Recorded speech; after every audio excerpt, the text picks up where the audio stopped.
ഞാനിപ്പോൾ ഉള്ളത് കപ്പൂര് മൃഗാശുപത്രിയിലാണ്. ഇവരൊന്ന് ഫസ്റ്റത്തെ വാക്സിൻ എടുക്കാൻ വന്നതാണ്. കാര്യം എന്താ മനസ്സിലാക്കാതെ പപ്പി കൂളായിട്ട് ഇരിക്കുന്നുണ്ട് കേട്ടോ. ഹോസ്പിറ്റലിൽ വെയിറ്റ് ചെക്ക് ചെയ്യാനുള്ള മെഷീനുണ്ട്. അപ്പോൾ ഞാൻ എൻ്റെ വെയിറ്റും ചെക്ക് ചെയ്ത് നോക്കി. 76 കിലോ ഉണ്ട്. മുന്നേ ഞാൻ 79 കിലോ ഉള്ള ആളായിരുന്നു. 3 കിലോ കുറഞ്ഞു. ഹോസ്പിറ്റലിൽ പശുവിനെ കാണിക്കാൻ ഒരാൾ വന്നിട്ടുണ്ട്. കാര്യം അന്വേഷിച്ചപ്പോൾ അരിമ്പാറ പൊട്ടിയിട്ട് ചോര വരുന്നുണ്ട് പശുവിൻ്റെ. അപ്പോൾ അതൊന്ന് ഡോക്ടറെ കാണിക്കാൻ വന്നതാണ് ആൾ. ഡോക്ടർ പപ്പിക്ക് വേണ്ടിയിട്ടുള്ള മെഡിസിനൊക്കെ കുറിക്കുന്നുണ്ട്. ഞാൻ പപ്പീനെ ഒന്ന് കൂളാക്കി നിർത്തിയിരിക്കുകയാണ്.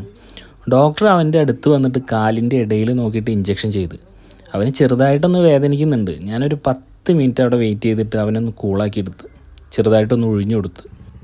ഇനി ഇവിടെ വേറെ പണിയൊന്നുമില്ല. അപ്പോൾ ഞാൻ അവരെയും കൂട്ടിയിട്ട് മെല്ലെ ബൈക്ക് എടുത്ത് വീട്ടിലോട്ട് വിട്ടു.